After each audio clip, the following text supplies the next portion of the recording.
You have just downloaded the Barbecue Central Show, which airs live every Tuesday from 9 to 11 p.m. Eastern Standard Time.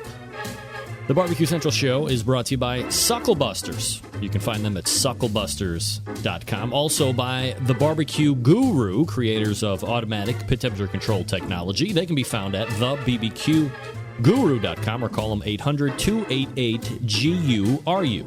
And by the Chops Power Injector System, the 2015 Barbecue Tool of the Year at the NBBQA. Find them at barbecuekansascity.com. And by Butcher Barbecue. From injections to rubs to sauces, always trust your butcher at butcherbbq.com. And by Big Papa Smokers, your one-stop online shop for everything and anything that has to do with barbecue. Their website is bigpapasmokers.com. And by Cook Shack Pellet and Electric Grills. Visit them at pelletcooker.com or cookshack.com or call them 800-423-0698. And by Mangrate. Use code BBQCEN for 25% off your purchase at mangrate.com. And by the Sam's Club National Barbecue Tour. 31 cities, $500,000 in cash to be won. Find out more at kcbs.us/Sam's Tour. And by Cookin' Pellets. You can buy Cookin' Pellets at cookinpellets.com. You can also visit amazon.com to purchase as well.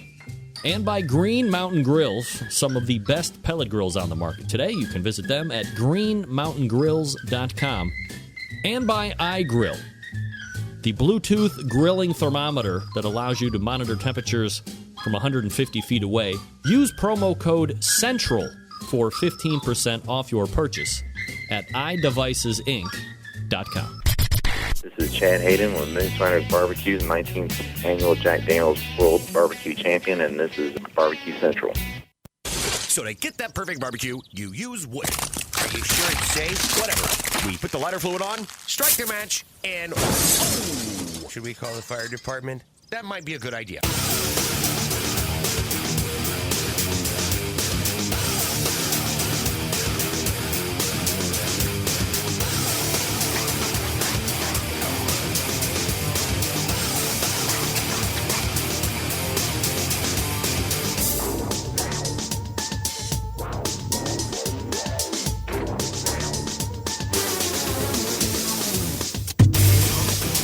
All right, good evening and welcome to the really big Barbecue Central Show. This is the show that talks about all things important in the world of barbecue and grilling, broadcasting live and direct from the Rock and Roll Hall of Fame city of Cleveland, Ohio. It is the barbecue capital of the North Coast. I am your program host, Greg Rempe. Happy to have you aboard here on your Tuesday evening. If you want to jump in on the show tonight, more than happy to have you. It's a phone call. 216-220-0966. You can also email the show, Greg at thebbqcentralshow.com. Anything else you want to find out about the show can be found at the main website, thebbqcentralshow.com. And here's what's happening in case you didn't get the newsletter. Coming up in about 13 minutes from now. Vacant for the past 2 months in a row, but here to assume his traditional every second Tuesday of the month segments, Meathead Goldwyn of AmazingRibs.com. From all accounts, the most heavily trafficked website as it relates to barbecue and grilling. So if you are listening right now and you've never visited, head on over and see what it's all about, and then you'll be able to take in the fun and frivolity that Meathead and I will ensue in over the next couple segments. Tonight's topics would include such things as internet advertising, sausages, and a rib savior, if you will. We'll get into that a little bit more at 9:14. He will hold over for the third segment of the show, or the second interview segment, and we'll wrap up the first hour. Then we'll head into the second hour, where you will find the longest-running sponsor of the show's Director of Marketing and Sales, Bob Trudnak of the Barbecue Guru. Number of topics to get into with Bob this evening.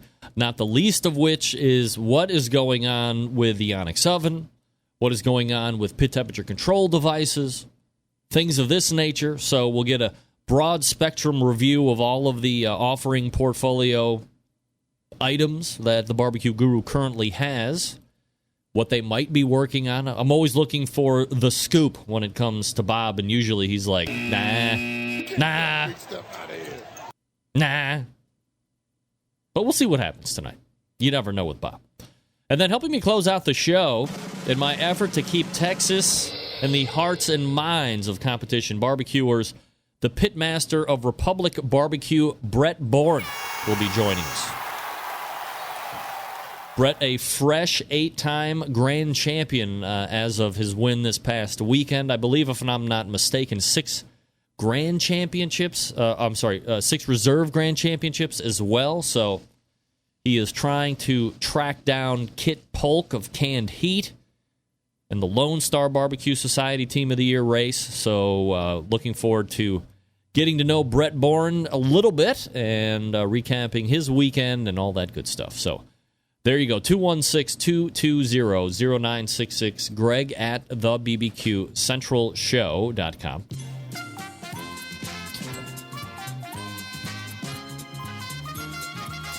Are your 2 bits of contact information if you want to jump in on the show tonight.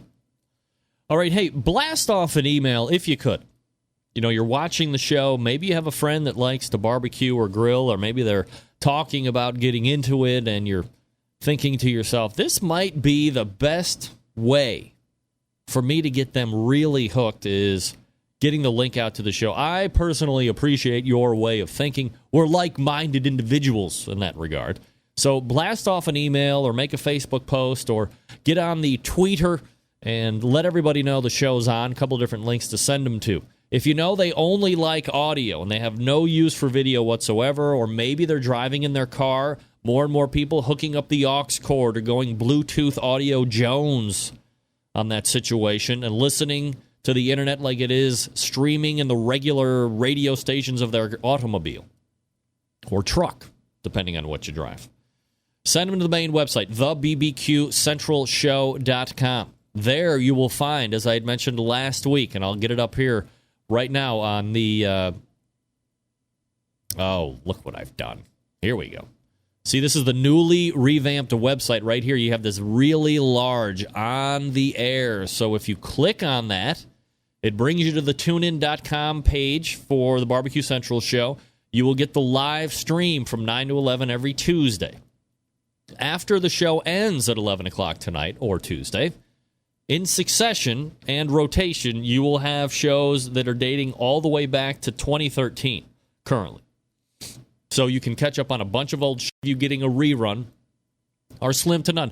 However, in my effort to be completely contradictory, the day after the live show, which is Wednesdays, starting right after the show ends, because I'm, recording this show as well for podcast listeners, this show goes up right away, right around 11:55 in the evening, and then for 24 hours after the fact, so all day tomorrow, you will get this show that is airing right now, the September 8th show, I believe it is.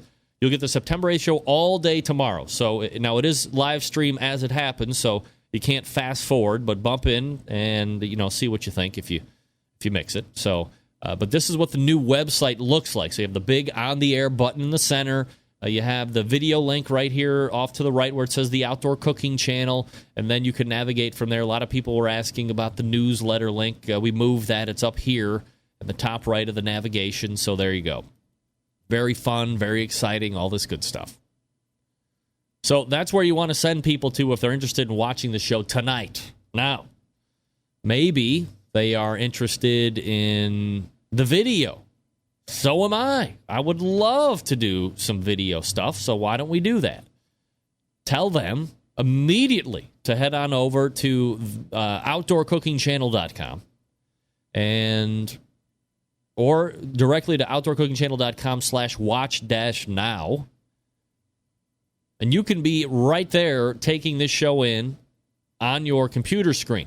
If you have Roku or some other Internet Protocol television devices, You can go to those particular app stores, download Outdoor Cooking Channel if the app is there, and you can watch it right from the comfort of your television as well. All right, so a couple quick things here before we get to Meathead in the next few minutes. I want to give a big mention to the pitmaster of the American Dream Barbecue team, David Qualls, for helping me execute the best brisket I have done to date. And quite frankly, I couldn't have done it without him. Maybe nobody realizes, but brisket is freaking expensive. Whoa. Get that big stuff out of here. 2 8.4, 8.5 pound brisket flats to the tune of $100. And all of a sudden, I'm like, I can't score. Pork butt, who cares? You screw that up. I mean, it's very forgiving. It's cheap as dirt. Big deal. I mean, you're talking $6 a pound for brisket. All of a sudden, I don't want to screw that up. So I, of course, call on top men in the industry. Perk of this job right now is having access to all of the top men in the industry. So I had counsel with Dave, and he set me straight, gave me some method to make sure that I wasn't going to dry the brisket out, temperatures to shoot for, things to feel for, what to put in the foil, a lot of inside secret stuff that I cannot mention. And man, oh man, I'm telling you, it was some of the best. Now, I got to be honest with you guys, because if I'm holding back, I got to be honest. The temp on the Lang, I ran up a little bit higher than I should have. Okay, so that's me. And I overshot the temperature just a bit. Get that big stuff out of here. If I'd been a little bit more diligent, a little bit more around the general area, perhaps I could have had an even better brisket, which in my mind is like, how could that possibly be even better? But it could have been. If I would have hit my marks, what do we talk about with the pitmasters? Hitting your marks, being consistent, all that stuff. That applies to me, too, when I'm in the backyard. And I let it go a little bit. Had to run up the coal bed a little bit, so I was running a little bit hotter for an hour or so. All things that factor in. But thank you to David Qualls for taking the time out yesterday to help me through my brisket cook. And I have a review coming up. I found a way to get really good audio quality from video. I'm not going to get into that. Maybe I'll do a video on that one as well. But I have a video review separate to this show. It may air on the show Tuesday, but it'll also be up on the website for you to look at. On a product called Chargon. Chargon. Chargon.com. Check that out. I'll get the review up. Maybe, as I said, we'll play it next week. Live on the show. All right, folks, let me talk to you about the longest-running sponsor of the show. I just mentioned him a couple minutes ago. Located in Warminster, Pennsylvania, the Barbecue Guru. Gang, if you've been thinking about automatic pit temperature control devices for your cooker, stop here. This is the company that started it all. They are the creators of this technology. Why are you going to buy it from any other company? I don't know. Not familiar with how these little beauties work? I'm not going to get into the minute detail, but imagine a product that allows you to set your pit temperature. Once set, keeps it running at that temperature all the way through the cook. Sounded good to be true? It's not. This is real life. You can take advantage of this technology today. Because, hey, maybe you're a busy working professional like me, or perhaps you're constantly on the run with the kids, you're doing errands. You don't have the time to set around 10 pit temperatures. The Guru allows you to throw on a pork butt or a brisket or a slab of ribs. You're off to do whatever it is you need to get done, and the Guru maintains that pit temperature you set it at. There's a number of different models to choose from. We're going to get the lowdown and the specifics from Bob Trudnak in about an hour from now. However, if you want to run multiple cookers and get multiple internal temperatures of meat readouts and all that stuff, you're a geek. CyberQ Wi-Fi might be right up your alley. Now, maybe you're a little less geek. You just want like a cruise control for your pit. Maybe the Party Q is something you should look at. $149 for most cookers. It underwent a bit of a facelift a handful of months ago. $149. Easiest point of entry for pit temperature control devices. Self-contained package, runs on AA batteries, can go from cooker to cooker to cooker. It's simply to use. Now, maybe you're in the market for a cooker. And we'll be talking with Bob Trudnak about this Onyx oven. What's going on with the Onyx oven? We'll get the lowdown here tonight. Do yourself a favor. Head on over to thebbqguru.com and check out their products. If you have any questions about what to order, call them directly. 800-288-GURU. That's 800-288-GURU. They'll make sure you're outfitted with exactly what you need to get you up and running right out of the box. 800-288-GURU or visit thebbqguru.com. The Barbecue Guru is a breakthrough in barbecue technology. All right, we are back with Meathead Goldwyn of AmazingRibs.com coming up in just a few short seconds. I'm so excited, I can't believe it. I can't even talk. More to come. Stick around. We'll be right back. Hang on.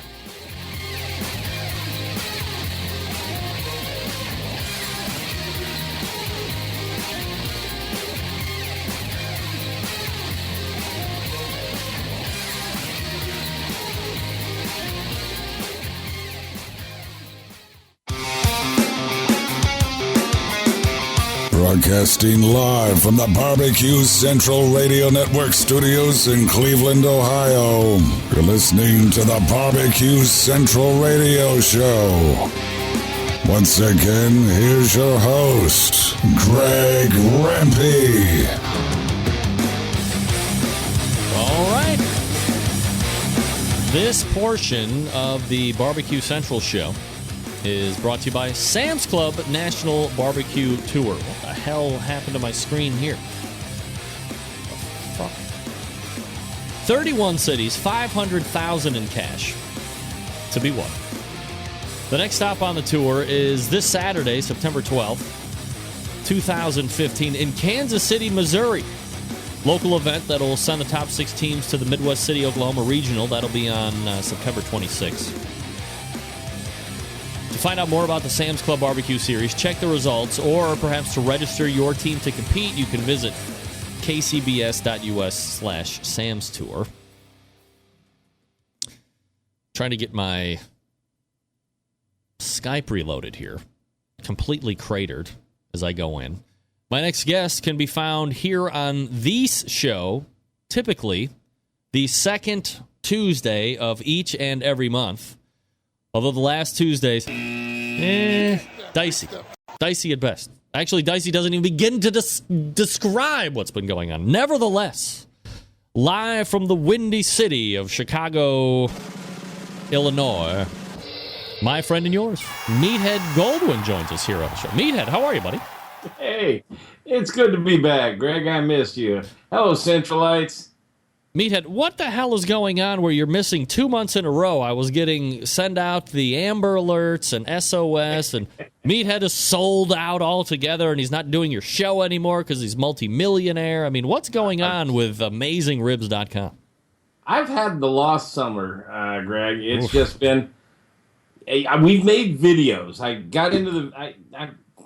I am not Guy Fieri. I just have I have a face for radio, Greg. I had to be Join the club. In the podcasting business. But we made 15 videos this summer, and writing scripts, producing, directing, starring in them, and trying to do broadcast quality.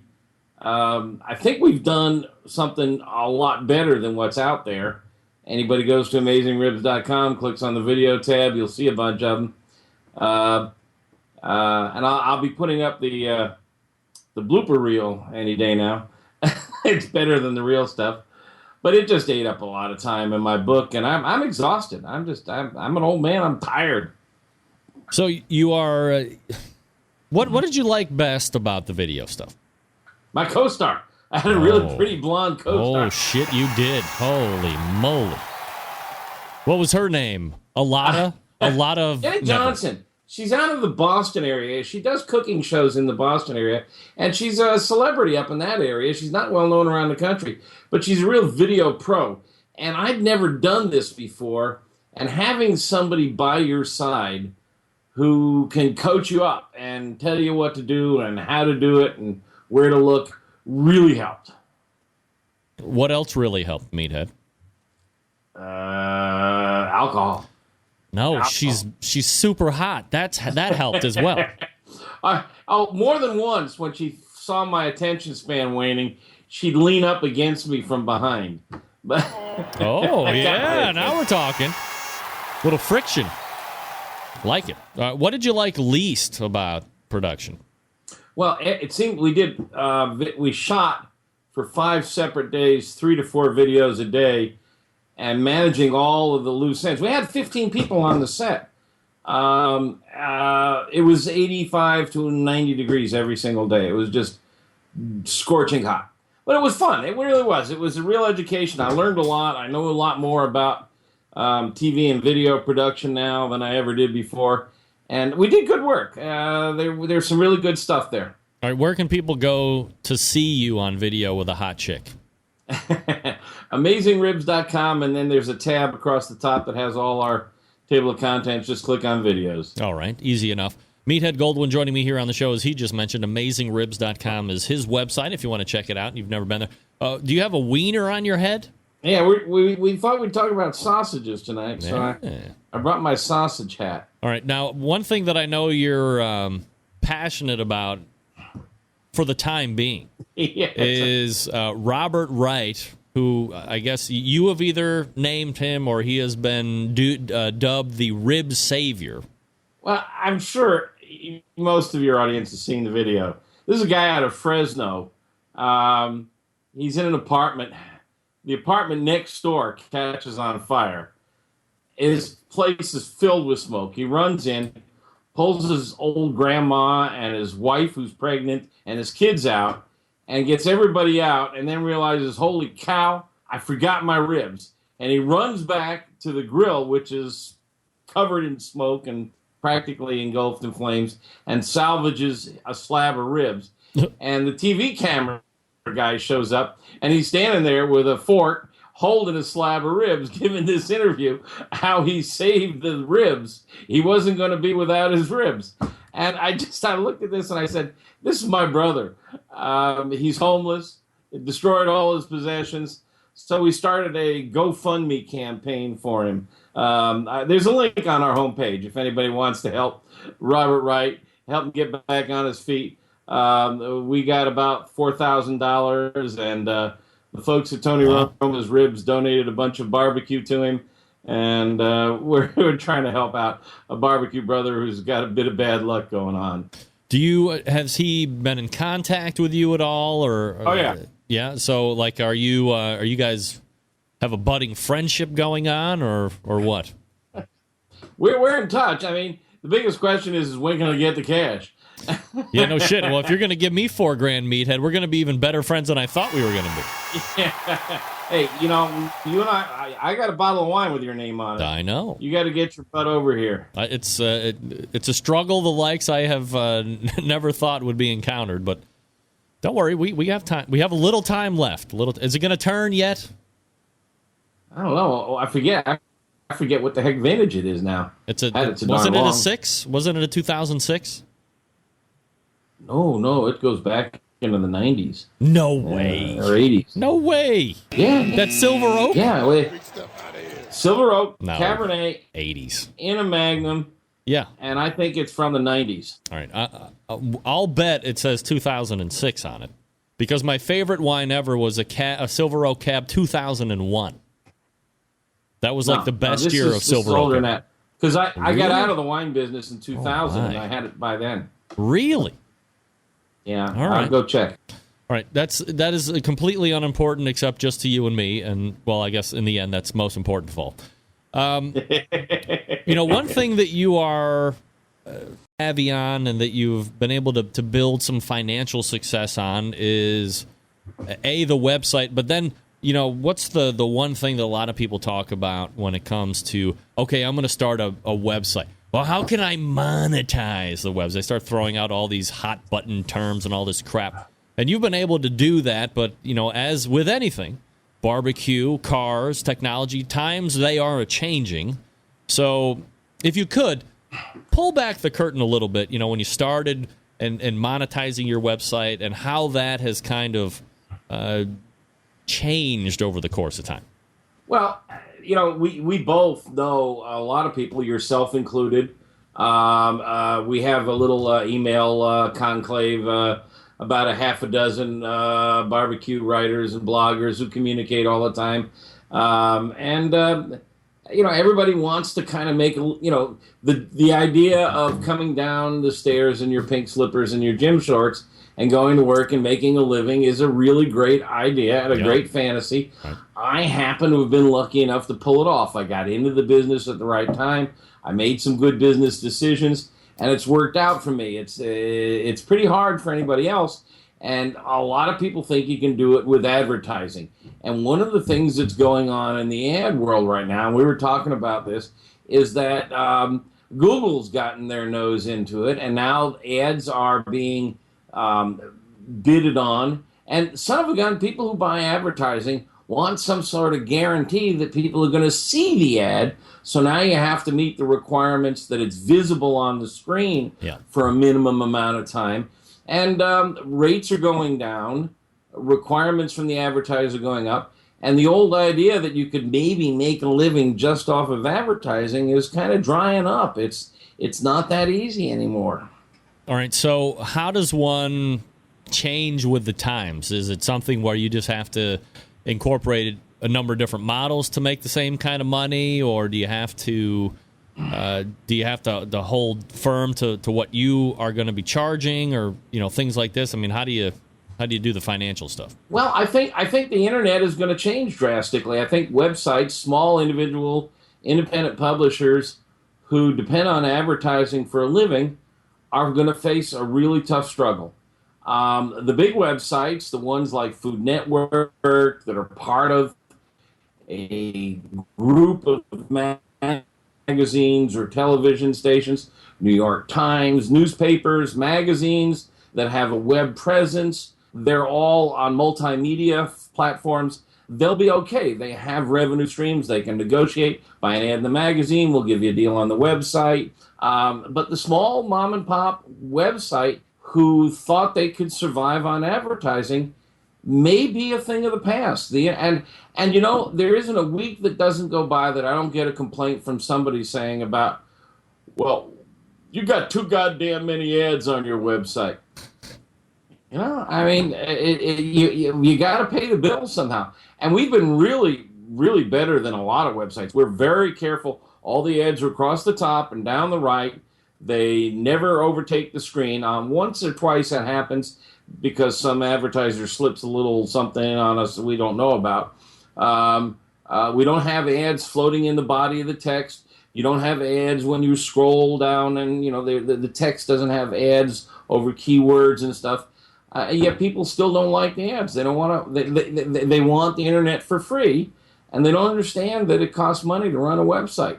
Fortunately, we've got a couple of other revenue streams, not the least of which is our Pitmaster Club, which is a membership. People pay $24 a year to join the Pitmaster Club, and we give them what we think is a pretty good value, and they seem to agree. The renewal rates are pretty high. And that's really been our savior because we don't have that big magazine or broadcast network or something. And you're still doing the videos and stuff like that for the Pitmasters Club? Yeah. I've this whole series of videos that I just did are up there. I just interviewed our friend Chris Grove on Kamado Cooking. I haven't gotten it online yet, but once a month I try to do a really fun interview. I'm not as good an interviewer as you, but I've tried to pick up a few tips, and spending an hour with somebody and really digging down in, is kind of fun, and we've learned a lot. We've had Tuffy Stone and Dr. Blonder and others, and some really good interviews, and that's exclusive to our members. So we've offered value, but I mean that's a foundation of our financial future, and it's proven viable. Not every website can do that, though. Not every website can charge admission. Meathead Goldwyn joining me from AmazingRibs.com. Meathead, if I could point out one obvious thing when it comes to the internet, I mean, 15 years ago or whatever it was when it just started to come online, pardon the pun, can you imagine that the one thing that everybody thought you would be paying through the nose for is still free? We all know it. We all love it, whether you admit it or not. It's porno. Oh, Porno is free on the internet. Out of all of the things that people are charging for, you can still get porn for free. It's mind-boggling. yeah. Yeah, their business model seems to be if you like it, then you'll pay for it. It must be working for them. I'm telling you. It's similar to my business model, only I don't take my clothes off. Hey, good And you news. should be glad of that. Good news. Good news. I was just going to say, maybe I should get into some of the adult barbecue business. Maybe There you go. Injectors and hole packers and butts and whatever. I mean, Oh, what am I talking about? Let's get into, for the balance of this segment and then into, after the break, sausages. Let's get into some kind of a barbecue situation. So I know you've been kind of amassing a large sausage section that you're either looking to get up to the website or maybe you have just recently done or something like that. But, let's talk a little sausage. Yeah, it's something that's been slow coming. We have this long list of things that I want to do more of. I want to do tandoori cooking. I want to do campfire cooking. And one of the videos we did was we did a really great apple crumble in a cast iron pot. And we're going to do more and more of those things. We've been playing with sausages for a long time and finally have, struck upon a technique and a method. I mean, sausage making is really old. It's been around since prehistory. Yeah. But, you're dealing with ground meat. There's really not a huge difference between making burgers, making pâtés, making sausages, making hot dogs, meatballs, meatloaves, kofta. They're all ground meats of some sort. And there's some basic techniques that, if you follow them, work pretty well. You can make them into patties. A hamburger is a sausage patty, really. Breakfast sausages are often served in a patty. Or you can stuff them into a casing, and you can get casings that are cellulose or animal intestines. Pork guts are pretty popular. They're about the right size and the right flexibility. You can get lamb, which is a little narrower. You can make raw sausage, which has to be cooked. Can't keep it forever in the fridge, just like a ground hamburger or something. Or there are pre-cooked sausages. You can make a sausage and then smoke it, and it'll keep for a long time in the fridge. Or it can be frozen. You can make cured sausages. You can use frog powder, which is a curing agent. It's got nitrites in it, and it preserves and also gives it an interesting flavor. Your hot dogs have frog powder in it. Andouille has frog powder. We have cracked the andouille. It was the hardest one, but we've got it's not on the site yet, but we'll have it up soon. It's really good. Tonight I had our Chinese duck sausage. I stuffed a zucchini with it. It was really good for that. So I've got about 6 or 8 sausage recipes up there and a really good size article on technique, what you need in the way of equipment, what you need in the way of tools, safety procedures. And it's really not all that hard to make a sausage. You can make the classic kinds. You can make a breakfast sausage, you can make a bratwurst, or you can make your own. I mean, it's really, the sky's the limit. In Italy, there must be 1,000 different sausages. Have fun. When you talk about nitrites, do people get all crazy and, I'm going to get cancer, or you're going to make me bleed out of my eyeballs or something like this? I don't have the article I wrote a long time ago at my fingertips, but the research that was done on nitrites, which is it's a compound that is used to keep botulism at bay. Botulism likes to grow in anaerobic environments. It's a problem with some sausage making, and they discovered early that saltpeter would work. The active ingredient was nitrites. They create eventually a product called Prog Powder No. 1 or Prog Powder No. 2 came out. They have nitrites or nitrites and nitrates, and they both act as preservatives. And they're what gives corned beef its pink color. They're what gives hot dogs its pink color. They're common in lunch meats. And they're not really necessary in the sense that refrigeration can keep product a lot longer. Nitrites were used before refrigeration, but it does change the color and the flavor somewhat, so it's still used. The research that was done back in the 70s that found it to be a carcinogen has been repeated several times since then and found to be flawed. I do have an article on this that documents it. Even the World Health Organization has come out and said, it's okay. Nitrites are not. In fact, it's in spinach. It's in rainwater. It's all around us. You'd have to eat 3 hot dogs a day for the rest of your life to have a real problem with it. The issue is you just don't want to use too much of it. And that's part of it. When you make too much of anything, or too much water, you'll drown. Yeah. You don't want to use too much nitrite when you're making an andouille sausage. So you need to know the right amounts to use, and there's a little bit of science involved in that. And I think we've got that pretty well down, and we'll coach folks up on it. But I think it's really been well documented. And, it's like anything else. Somebody gets accused of harassing someone, and then she drops the charges. The harassment's on page 1, but the drop charges are on page 8. Right. The accusation of nitrites and cancer, people just have never forgotten it, and it's been proven wrong. It's the old saying, if I were to ask you, do you still beat your wife? Right. Yeah, right. You answer no, Right. then it sounds like you did. Come on, give me a break. Nobody's answering that. And we actually came up with a recipe called hamdouille, which is andouille sausage made with ham, which is pork that has been cured and smoked. And andouille is made, when you make it from scratch, with pork that is cured, but it's not smoked until after it's all stuffed. So we have a hamdouille recipe for somebody who doesn't want to mess with the nitrites. And I'm sorry, it's not yet online. We'll be getting those up shortly. But these are fun recipes, and it's kind of cool to serve homemade sausage. All right, and they're great on the grill, and almost all of them love smoke. I mean, good God, a Polish sausage that's smoked. Hey, Greg. Yo. What is a Cleveland Polish boy? I have no idea.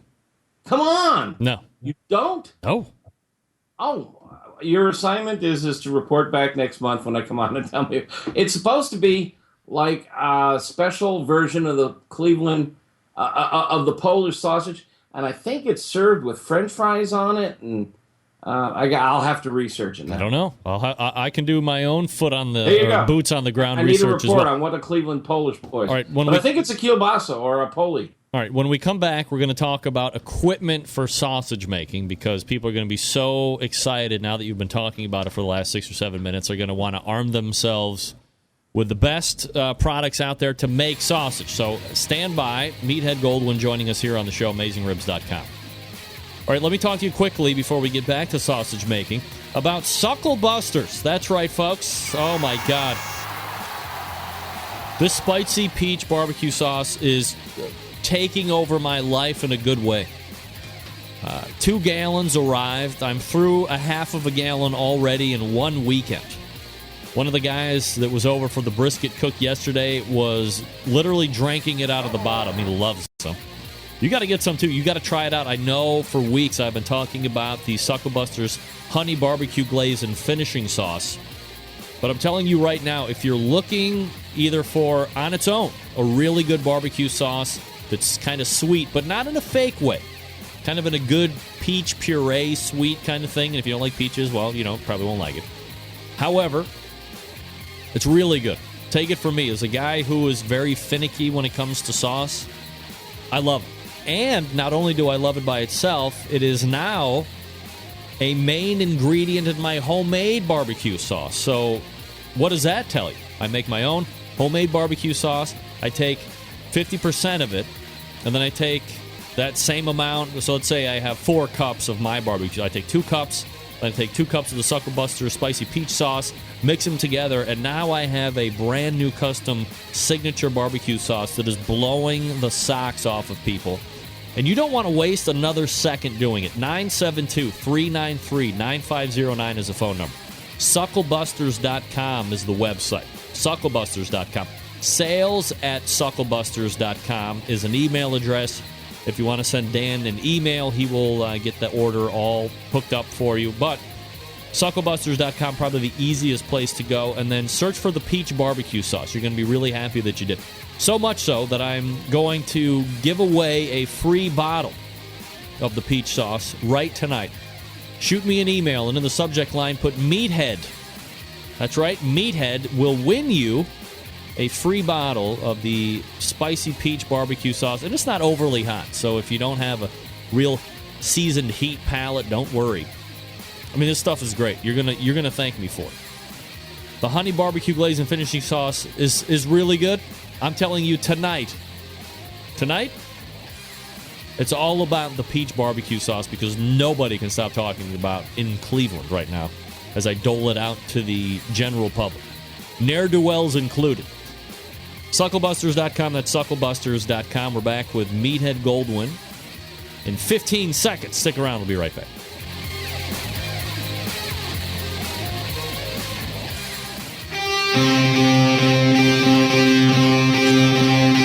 Get in the smoke. Call 877-448-0433 to get on the air.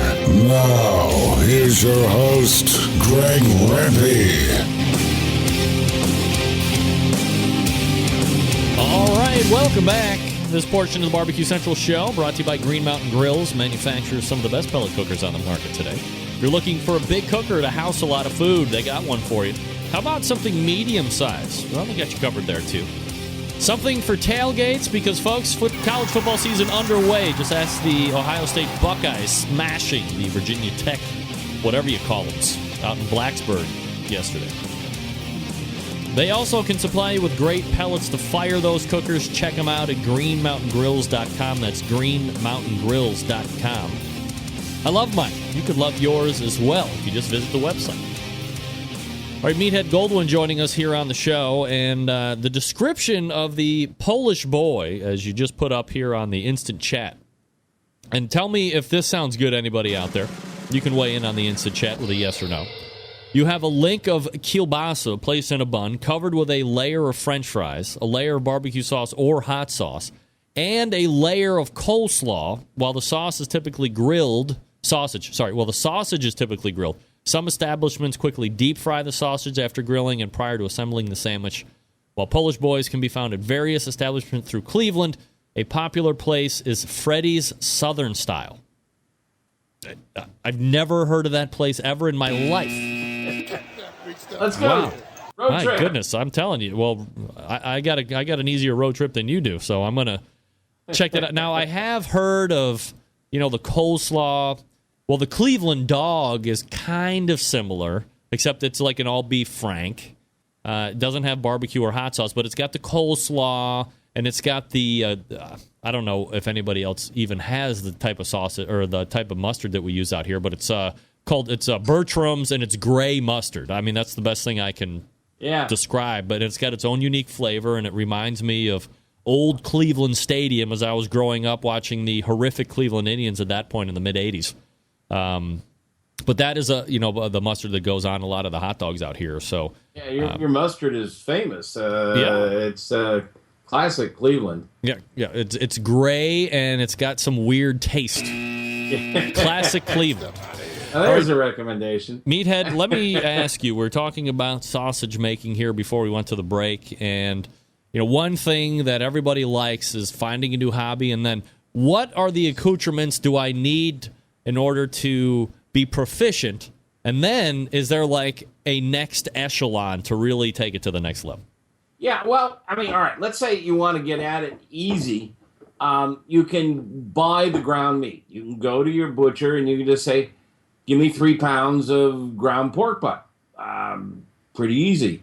You want a coarse grind in almost all cases. Bratwurst and hot dogs are usually fairly finely ground. But most sausages are coarse ground, and that means the 1/4-inch die. It's a little disc that goes in, and the holes, and the sausage comes out of those holes looking kind of like spaghetti. So you want a coarse grind. You typically want 20 to 30% fat. It's not diet food, but that's where all the moisture comes from and a lot of the flavor. And you can just get your butcher to grind for you. You can get ground brisket. You can get ground chuck. You can get pork butt. Those are your, typical cuts. You can get chicken, usually a mix of breast and white and dark meat. And you can add pork fat to chicken because it needs fat. There's a lot of fat on a lot of chickens. You can use the chicken fat. Or you can grind it yourself. If you've got a KitchenAid machine at home, there's a grinder attachment that's not real expensive. Does it work well? Yes, the grinder for the KitchenAid attachment works very well. The stuffer for the KitchenAid is a piece of garbage. We just have never been able to get it to stuff efficiently. We had to go out and buy a hand crank device with a piston that pushes it through. And there's a variety of them out there. A couple, I'm not in a position to really make huge recommendations. The one we're using is by a manufacturer named Vivo, and it costs us like $100, $150. Yikes. But you can get the grinder for the KitchenAid is pretty reasonable. You can chop the meat in a food processor, but not really easily, not really well, not get a good even grind.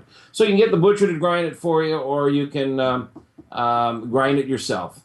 A scale is a handy thing. You can get a really good digital scale, and I got to tell you, remember everybody out there where nobody had digital thermometers? Yeah. Next up, digital scales. Really?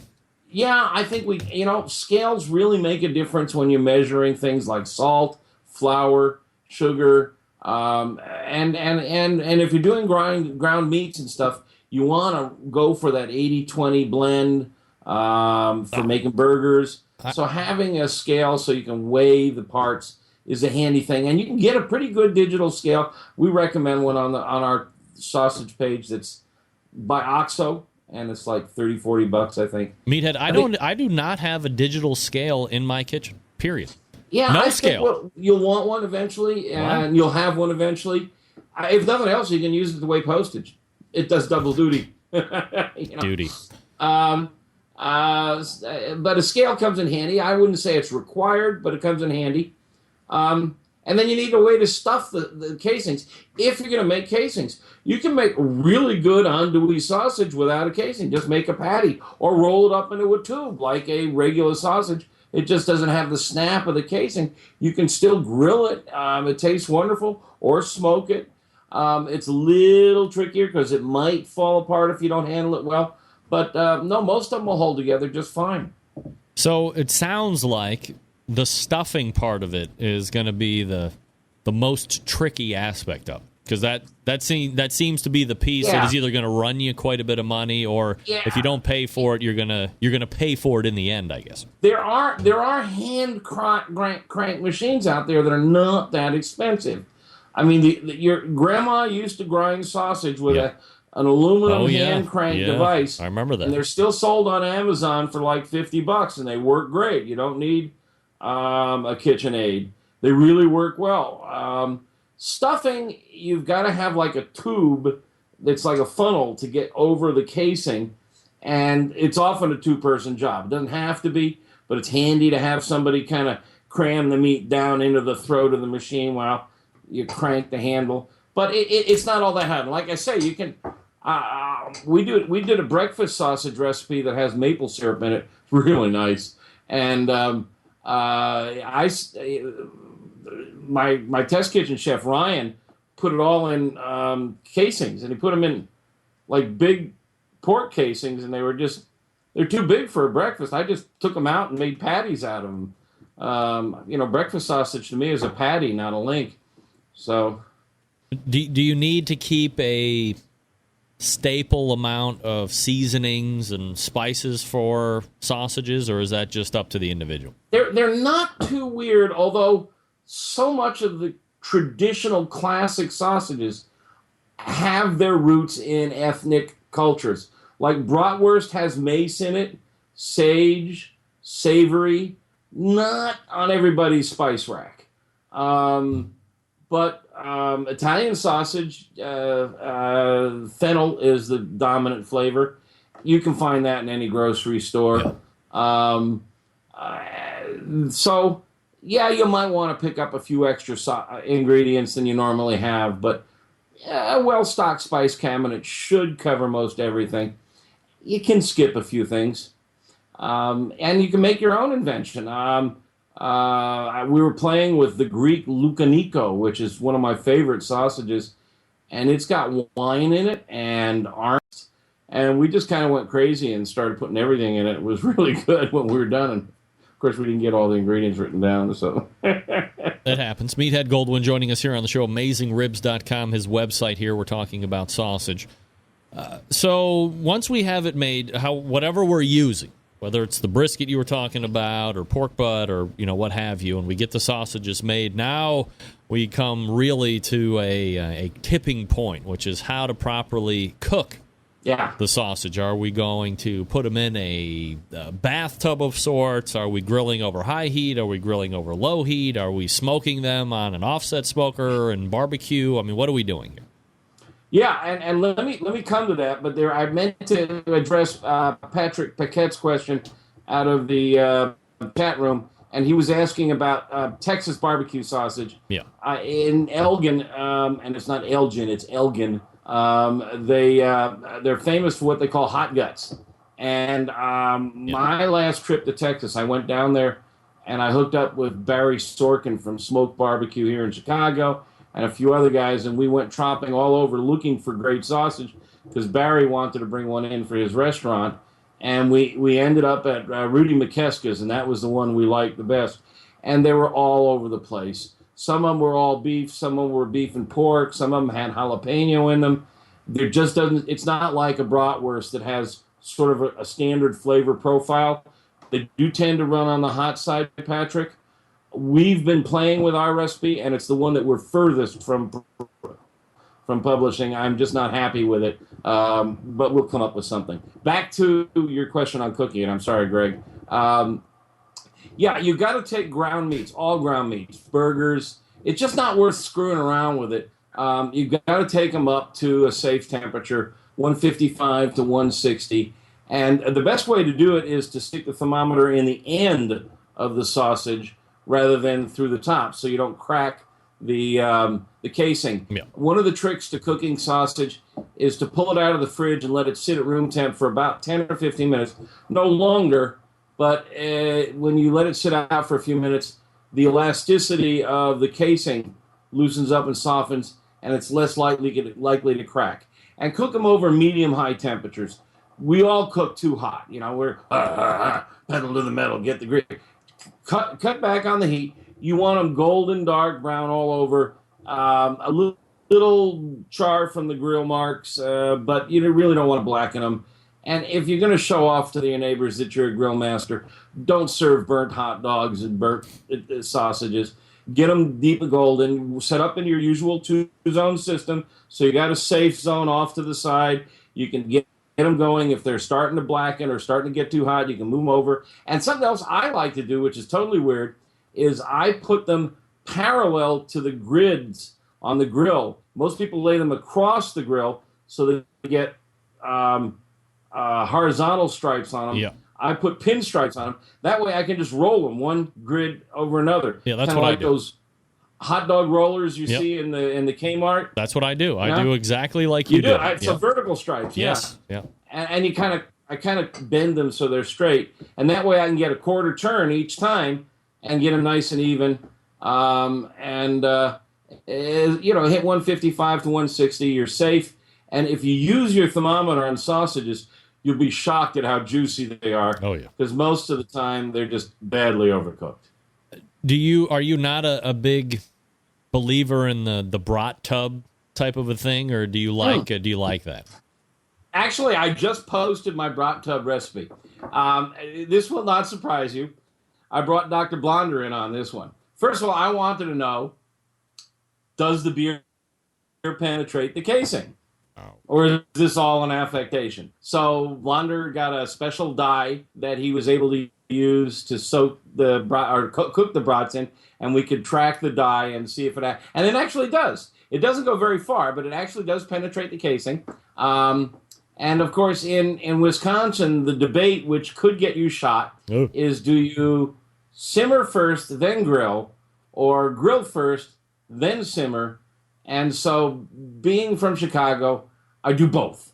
I simmer it first in the beer, then I grill it. While I'm grilling it, I take the beer and I add mustard and barbecue sauce and onion and hot sauce. And why waste beer? I turn that beer into a sauce. And then I take them off the grill, put them back in the sauce, and let them marinate in that for a few minutes. And now I've got this wonderful gloppy, oniony, mustardy sauce. And all of this is on our website. And I even did a video of this, how we make our brat tubs. And here we are, football season. Yep. It's brat tub time.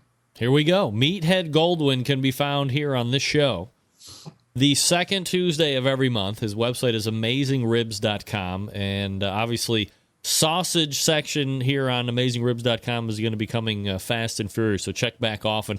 But as he said, you got the brat tub recipe is up there and in full video. As always, Meathead, the pleasure is mine. Good to see you, Greg. Good to see you, Centralites. There he is. See you in a month for sure, and in between, maybe. You never know. Meathead Goldwyn from AmazingRibs.com. Maybe in between. Maybe I tried to get him on the Smoker's Pit or the Kangaroo Pit or whatever the hell we're going to call it. Who knows? The thing we did last week with Clint and Chris and Doug, that was fun. All right, once again, AmazingRibs.com is the website. So if you are... What did I do? If you're looking for some sausage recipes, keep the website. Keep checking it out. At some point, it'll be fully populated with all the information. Sausage Talk with Meathead. Sounds almost questionable. All right, we're going to come back and wrap up the first hour. You are listening and watching the Barbecue Central show. Fast Eddie's by Cook Shack Pellet Grill is a smoker and a grill all in one. 100% stainless steel, wood-burning, pellet-fired cooker that uses direct and indirect heat up to 800 degrees. The only pellet grill on the market that uses charbroiler technology. Features electronically controlled temperature to eliminate large heat fluctuations that dry and shrink meat. A pellet grill can barbecue, grill, bake, roast, sear, and smoke. Cook Shack has two models to choose from. The PG-1000, it's fully insulated. Double-wall rolled hood for superior heat retention, fuel savings, and maximum cooking performance.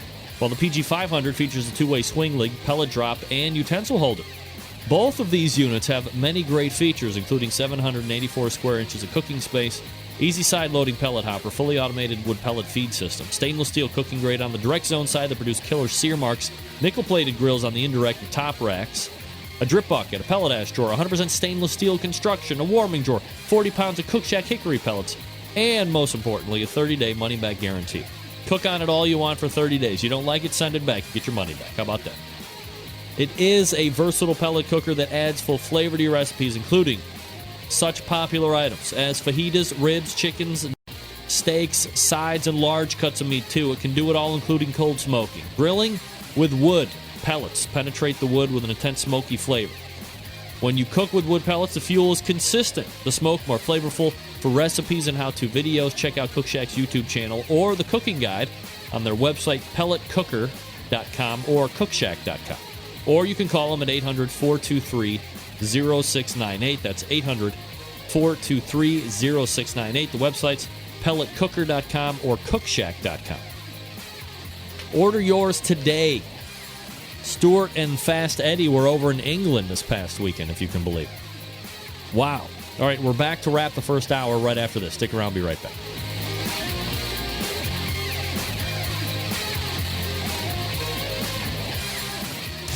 Big name interviews, advice on cooking brisket and ribs, and the only host willing to share his honest opinion on all things important in the world of barbecue. It's the Barbecue Central Show. Welcome back. This portion of the Barbecue Central Show brought to you by CookinPellets.com. Some of the best pellets, if not the best pellets out there on the market today. You got a wood-fired pellet cooker. CookinPellets.com is the place to go to keep those cookers fired early and often. You can also try them out on Amazon.com. That's CookinPellets.com. Cookin, C-O-O-K-I-N, CookinPellets.com. Or again, you can try Amazon. Sometimes they blow them out of there with like free shipping or reduced shipping. John Dawson weighing in with gray mustard. Greg, that special taste in the gray mustard is the Lake Erie water. That's probably not allowed. Hey-oh! Also, winning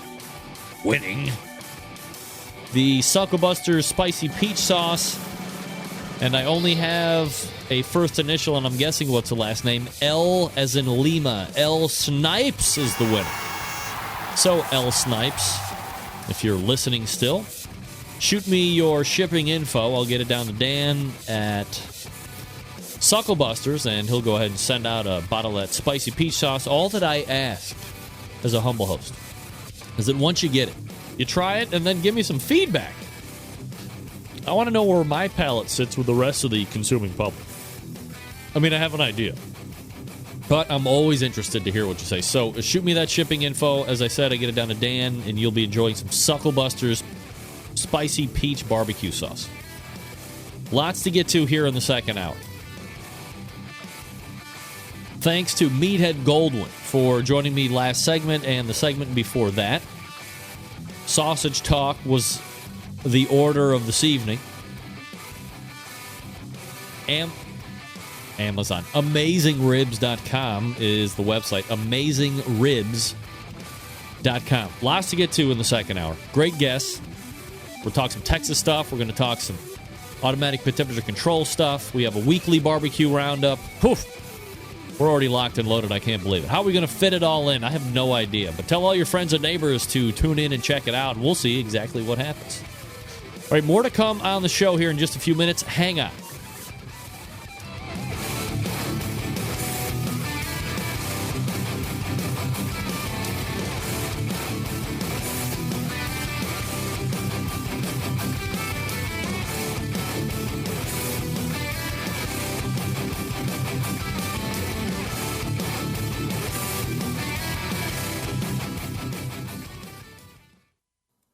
Hi, I'm Johnny Dam, host of the Damage Report radio show. When I'm not falling in love with the First Amendment all over again, I like to sit back, relax, and rub my meat to the Barbecue Central show. And now your host, Greg Rempe. Go, Greg. Yeah, rub that meat. From my heart and from my hand, why don't people understand my intention? Happy to have you aboard here for the really big barbecue show. We cook because we have to, and we grill because we want to. Fine, how's it going? You have a great show. I'm a big fan. So what seems to be the problem here? This man looks like he's dead, and he's in the crackle. Charbono! It's all about the Charbono, dude! Succulent fish. What? He ate 54 wieners. But listen, Lavernius, shut your face. I'm shaking like a dog shit peach seeds. We have top men working on it right now. Top men. All right, just like that, we are into the second hour.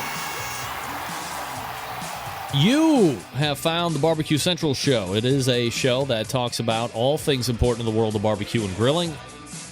We do broadcast from the Rock and Roll Hall of Fame city of Cleveland, Ohio, better known as the barbecue capital of the North Coast.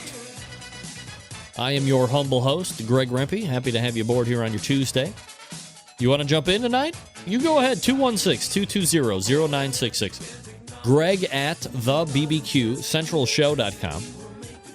2 bits of contact info. Anything else you want to find out about the show can be found at the main website, thebbqcentralshow.com. Bob Trudnak from the Barbecue Guru due up next segment. And after that, Brett Bourne from Republic Barbecue. So looking forward to talking to both of those gentlemen.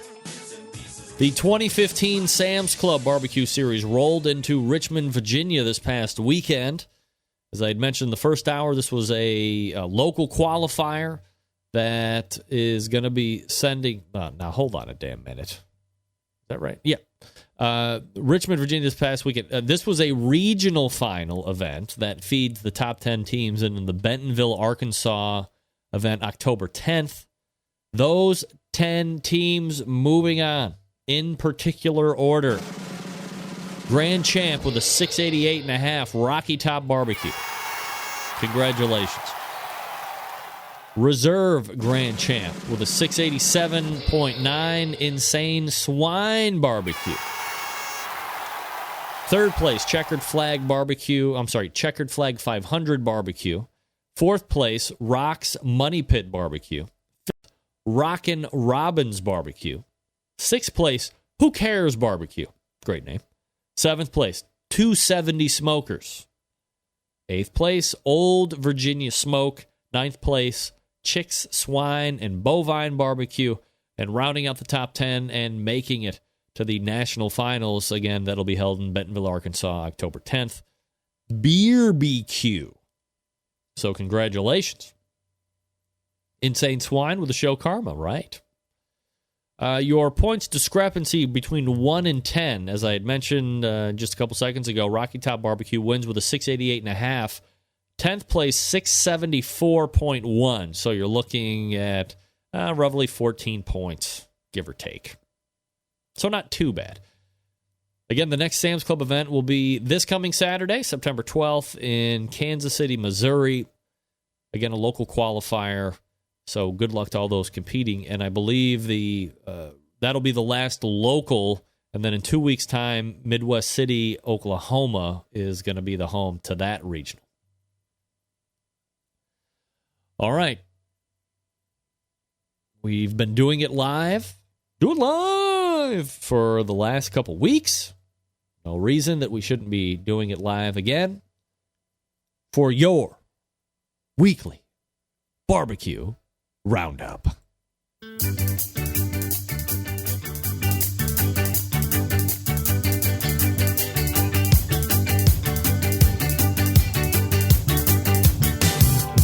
All right, folks.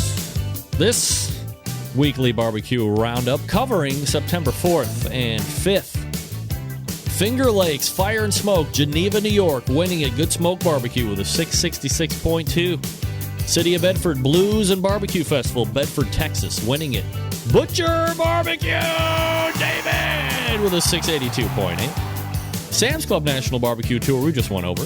Rocky Top Barbecue with a 688.5. Smoking in the Golden Valley, Clinton, Missouri, winning it. Dirt Road Barbecue with a 700.5. Homecoming 2015 Barbecue Cook-Off in Vernon, Indiana. Thunder Hog Barbecue wins it with an astounding 706.2. Wow. Low Country Hog Fest, Charleston, South Carolina, winning it. Smoke on This with a 703.4. Wow, that's a high one, too. 5th Annual Smokin' in the Bogs, Warrens, Wisconsin. Big E Barbecue winning it with a 684.5. Beach Boogie and Barbecue Festival, Myrtle Beach, South Carolina. Smokin' Scully's wins it with a 687.3. Queuing for a Cause in Columbia, Missouri. Winning that one, Smoke on This Barbecue, Missouri, with a 689.6. Next up, Smokin' Brew Barbecue, Parker, Colorado. Another win for Travis Clark and the Clark Crew Barbecue team with a 703.3. Barbecue on the Bow, Calgary, Alberta, Canada. Bordertown Barbecue winning that one with a 671.9. Bears Smokehouse, New England Barbecue Championship, Hartford, Connecticut. Winning that one, Slippery Pete's Barbecue with a 685.7. Septemberfest Barbecue and Ribeye Steak Cook-Off, Challenge, Omaha, Nebraska. Winning it, True Smoke Barbecue with a 684 even. Blues, Views, and Barbecue, a competitor series. No results for that one. Grill Stock London winning it. Bunch of swines with a 665.0. I believe they've won like every grill stock ever. All right, let's switch over to Texas. IBCA, International Barbecue Cookers Association, the Flip Flop Festival in Port Lavaca, Texas. 60 teams winning it. Kelly Curtis of Panther Creek Cookers. Barbecue on the Banks of the Guadalupe, New Braunfels, Texas, winning it. Brian Kemper, The Leftovers. 3 teams tied for grand champion there. Brisket Rank is the tiebreaker. Odd team out was Good Life Barbecue. Let's go to Texas Gulf Coast. No, there's nothing. There's nothing in Texas Gulf Coast. Lone Star Barbecue Society, Kimball County Cook-Off, Junction, Texas. Teresa Edmondson wins Crazy Redheaded Cooker. Her team, that's her first grand champion. Hill County Barbecue and Chili Contest, New Braunfels, Texas. Winning that, my guest coming up here in about 30 minutes, Brett Boren, Republic Barbecue. Fayette County Fair and Barbecue Cook-Off, LaGrange, Texas. 60 teams there. Granding it, Lloyd Moreland with Ogues, or maybe it's Oogs. Ogues or Oogs Barbecue. Here's a new entry for the weekly barbecue roundup. The Pacific Northwest Barbecue Association. Showdown at Juarez Canyon in Oregon City, Oregon. Winning it. Look at this. Longtime Centralite, kicking ass on the scene, Diane Mee. Oh, my Lord. Look at her. She is going absolutely crazy out there, having a wonderful season. Congratulations to Diane Mee. Florida Barbecue Association, nothing to report as of about 3 or 4 hours ago on their website, flbbq.org. All right, that's going to do it for this week's version of the Weekly Barbecue Roundup. I am your Weekly Barbecue Roundup reporter, Greg Rempe. Now back to me and more of the show.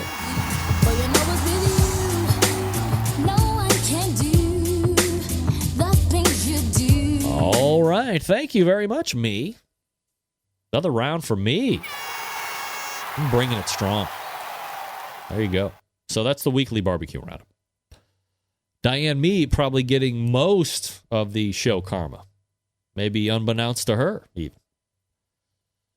Let me head on over to Kansas City Barbecue's website and give you the top 10 right now. There has been a change at the top for the last 2 or 3 weeks. It's been the American Dream Barbecue team that has now switched spots. Clark Crew Barbecue is now first overall. American Dream slides to second.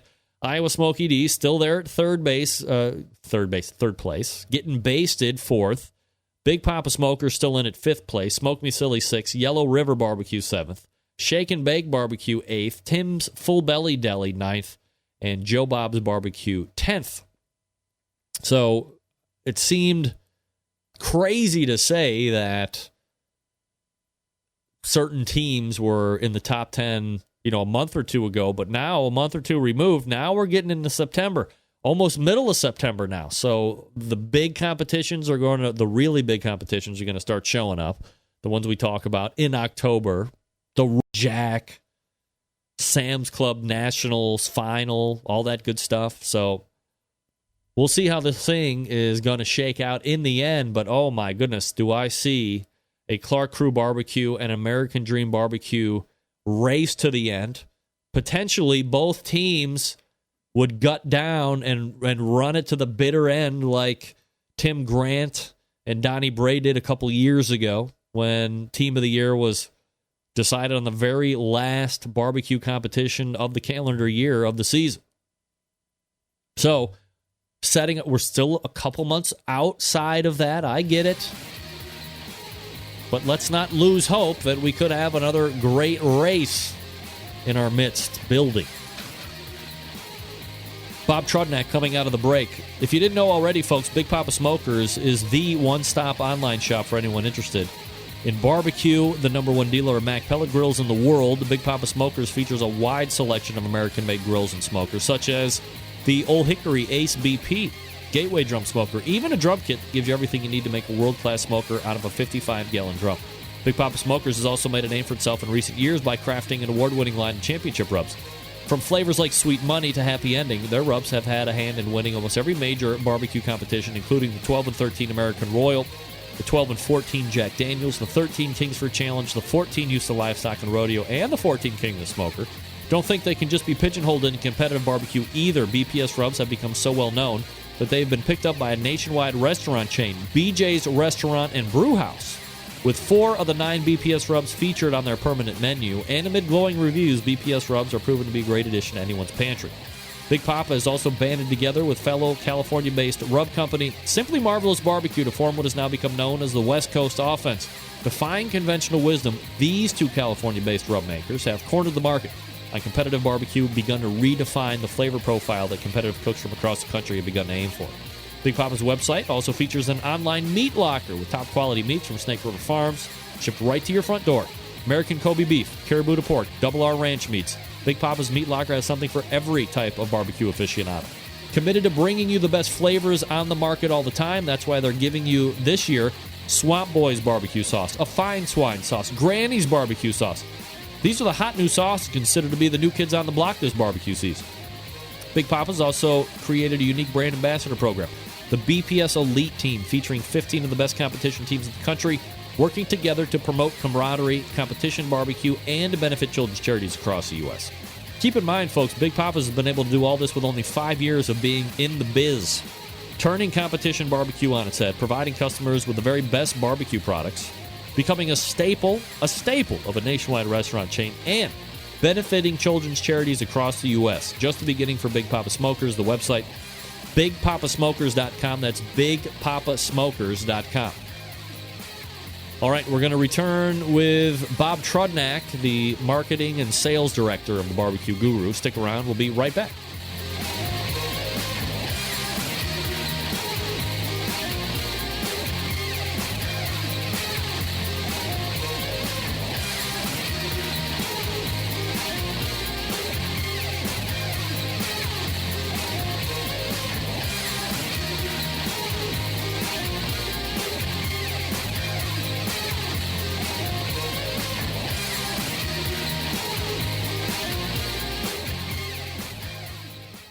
Broadcasting live from the Barbecue Central Radio Network studios in Cleveland, Ohio.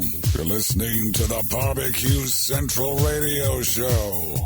Once again, here's your host, Greg Rempe. Welcome back. This portion of the show is brought to you by iGrill, makers of the most advanced Bluetooth grilling thermometers out there in the country today, maybe the world. Monitor the temperature of whatever you're cooking from up to 150 feet away using your iOS or Android device. Use code CENTRAL for 15% off your purchase. That's CENTRAL, CENTRAL, at iDevicesinc.com. That's iDevicesinc.com. Grill with precision. My dad got his iGrill Mini. Used it twice over the weekend. Says it's absolutely unbelievable. That's his experience.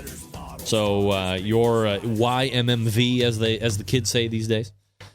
But I think everybody that has a iGrill, at least not maybe the initial products, but since the initial release, have been nothing but happy. So there you go. All right, my next guest, a longtime sponsor of this show, a competitive barbecue cook, the marketing and sales director of the Barbecue Guru. Let's head on over to the hotline and welcome back to the show, Bob Trudnak. Bob, how are you, Bob? Hey, Greg. How are you tonight? I'm absolutely fabulous, Bob, and appreciate you making time, as always, for the show this evening.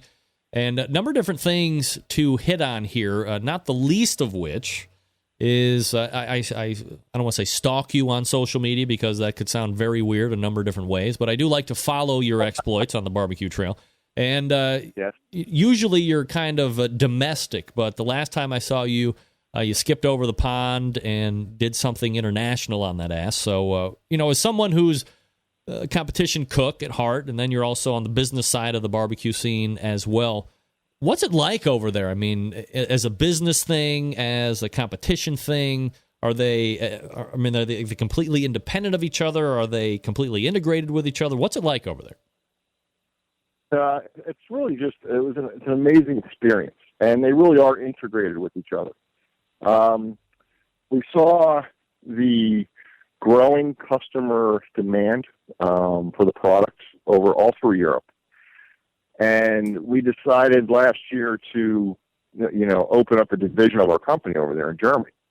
And we have some great people running it.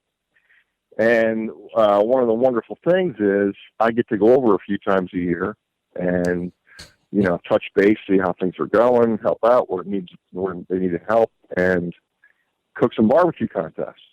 And the contest scene has grown tremendously over the last few years. I did Grill Stock in England in 2013. I think there were 2 or 3 KCBS contests. Now there's an upward of 20. There's lots to choose from.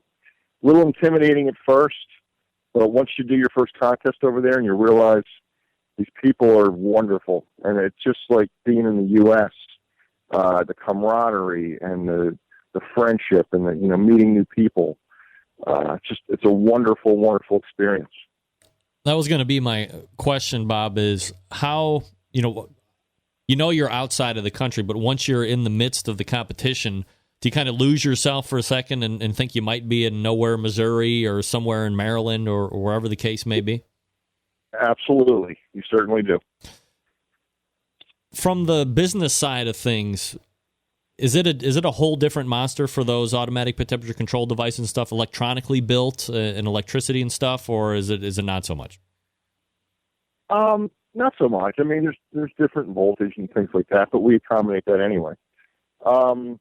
It's a little different. The market's a little different. I feel like it's kind of like maybe they're 8 to 10 years behind us as far as how things are moving in the barbecue world, but it's growing much quicker than it did here in the U.S.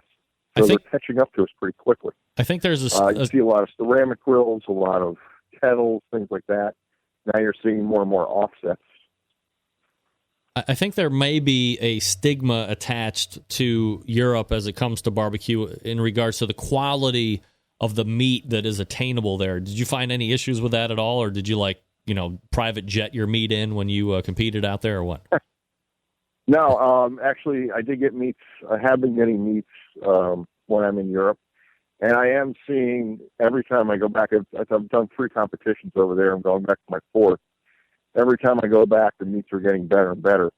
And I think the teams that are there demand it. They're talking to their butchers, and they're finding ways to get great meats all throughout Europe like we have in the U.S. So that's moving pretty quickly, and the quality's getting better.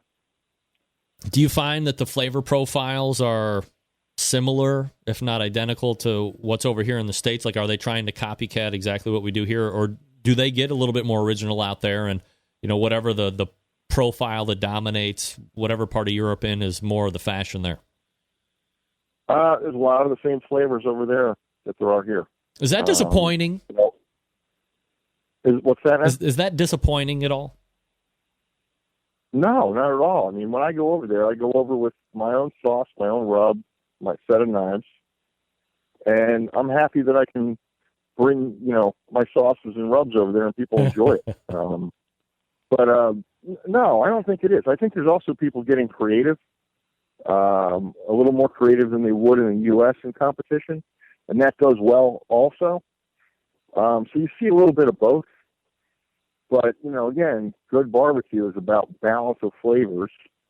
And really, it's hard to stray from that, You can't do too much to make it different. You want the good balance of flavors, the sweet, the heat, the smoke, the spice.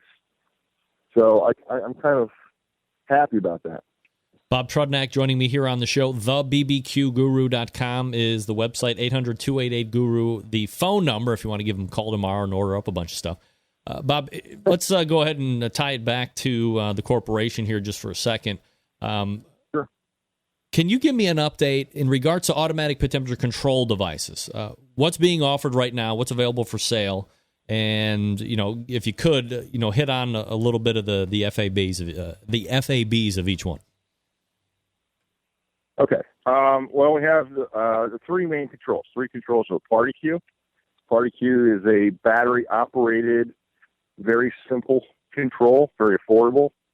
It runs on 4 AA batteries. It has a pit probe, no food probe in this case. It's very easy, plug and play. It's great for ceramic cookers, for kettles, for WSM type cookers, all the small and medium backyard cookers. It has a 6 CFM fan.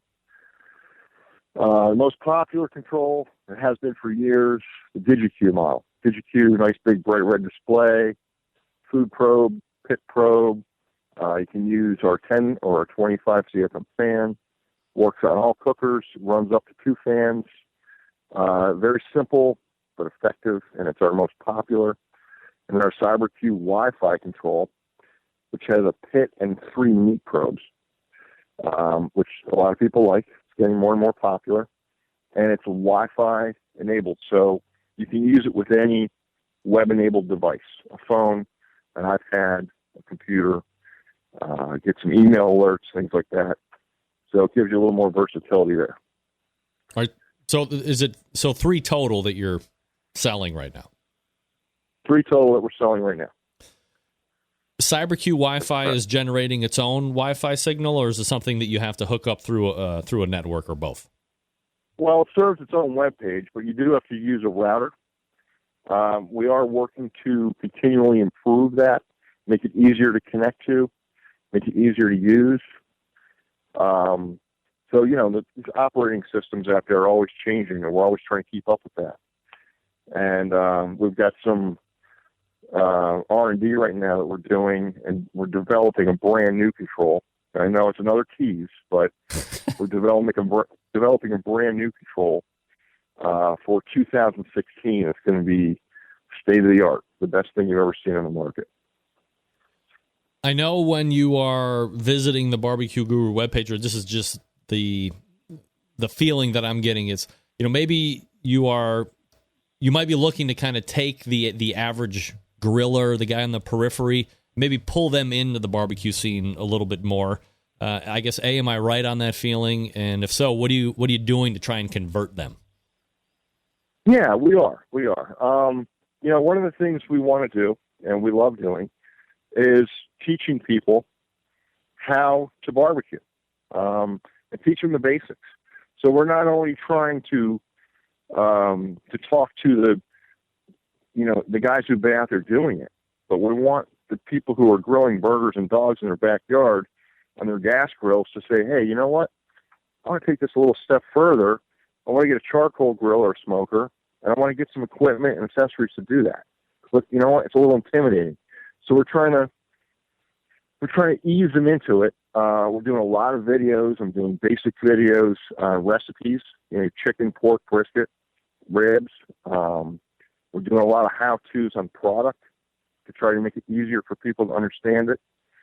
And we're doing a lot of tips and tricks, a lot of simple things that you may not think of when you're just getting started, to just teach people how to ease into that and not be so intimidated by cooking on charcoal. We want to bring more people into the world of barbecue. Bob, one of the things that I forgot to ask about after the temperature control devices was cookers. And for years and years, as you have one on, and there's a picture of you using one right now on the video side of things, is the Onyx oven. And then I got an email from somebody one day saying, I don't know if the Onyx oven is for sale anymore, or maybe it is, maybe it isn't. Where does the Onyx oven sit right now? Okay, here's where it sits. We took a long, hard look at the Onyx oven, and there's a lot of things we love about it. It's a great cooker. But there was some points that I wanted to improve on. So I took a look at the whole thing. I made some changes to it, some significant changes that will make it a better cooker. And we've been working with a couple different companies to actually manufacture it, because we don't manufacture the oven itself. We manufacture the controls. So right now we've got some prototypes. We've been through 3 different prototypes because I want this to be perfect. And we're getting quotes on having them made. I'm trying to get it made as affordable as possible to get it out to people. But we are happy with the design. We're happy with the prototype. And now it's all about getting it built and getting them on the market. And I'm really hoping we can do this if not by the end of this year, then very early next year. Do you have an idea on capacity for this cooker? It's actually the same amount of capacity, but I have some more space between the shelves. Because what I was noticing on the current model is if you get a good sized pork butt or a big thick brisket, there was, 4.5 inches between the shelves, and the meat would actually touch the shelf above it, and I wanted to create more space there. So we made it 5 inches taller and created more of that space. And we also made the firebox area a little bigger to accommodate a little more charcoal. And we're getting very long burn times, 30 hours of burn time. Wow. On 7-8 pounds of charcoal. So we're keeping its efficiency, made it a little bit taller just to accommodate those big meats. Bob Trudnak joining me here on the show. TheBBQGuru.com is the website if you want to check it out here while we're chatting it up for the next handful of minutes. Bob, do you offer, because I have people email, and it just never ceases to amaze me that somebody's going to ask me questions about your products, but I guess I talk about it every week, so it might be kind of a hand-in-glove thing, but I'm like, don't ask me, ask the guys at Meg.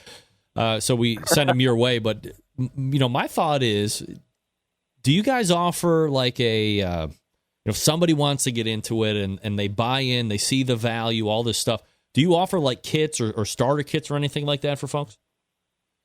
Yeah, actually we do. We have these great little starter kits. Well, we're selling the controls now. We're gearing them toward the cooker, so it's real easy to order. You pick the cooker you have, and you can now choose a kit. But the starter kit we actually have, again, it's geared toward the novice or the beginner, and even the intermediate user, where, we put a brisket knife in the box. We put a chef's knife in there. We give you the hearth gloves. We give you the hot food gloves, meat injector, smoke wood, things like that. So it's a great little kit that we put together. It's a great gift for anybody getting started. And it's got everything in one box.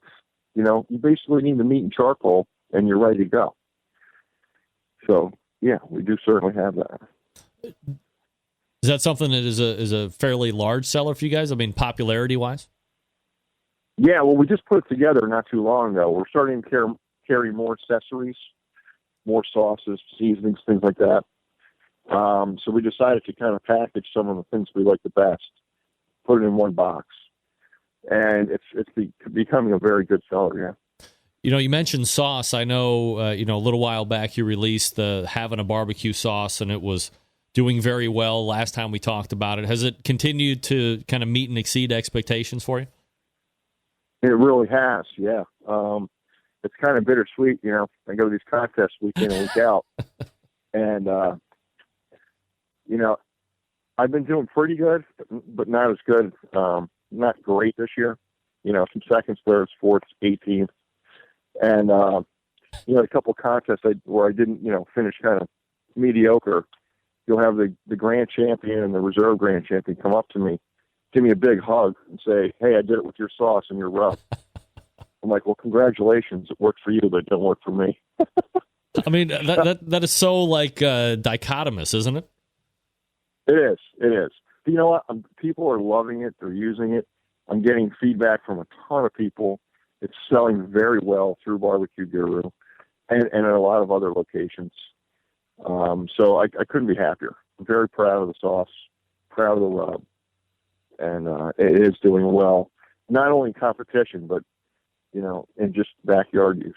Does it inspire you to go out and add some other portfolio offering in regards to either another rub or another sauce? Then?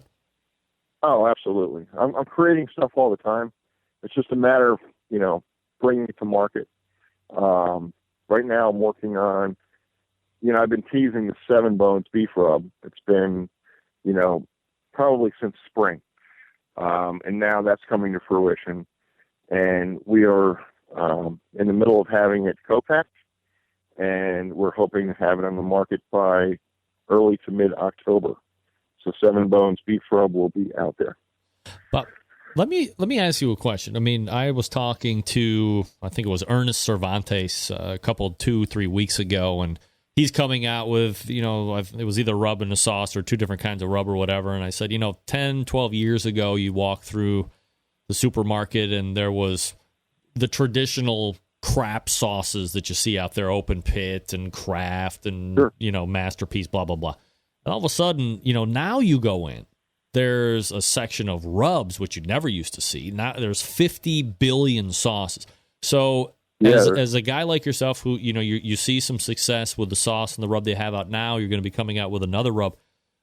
How are you able to differentiate yourself amongst what has now become almost like a commodity portion of the industry when, 5, 6, 7, 10 years ago, you didn't have anywhere near the competition that you have now? Yeah, it's certainly true. The way I look at it is I would not bring a sauce or a rub to market that isn't a high quality. And I'm going to use it myself. I'm using it for my catering business. I'm using it in my own backyard with my family and friends parties. I'm using it in competition. And I took a long, hard look at what works and what doesn't. And I knew when these rubs and sauces were right, because everybody complimented them. And I asked for honest opinions. And when I got it right, they went to market. And I won't put it to market before it's right. So just having that quality, having that balance, having a good label and branding it properly and getting it out to these teams, it's competition teams, they're the highest quality cooks there are. So if you get it in their hands and they're successful with it, that's going to kind of pass, word of mouth, and it's going to trickle down to the backyard guys. So that's how I'm doing it, and that's how I think it works.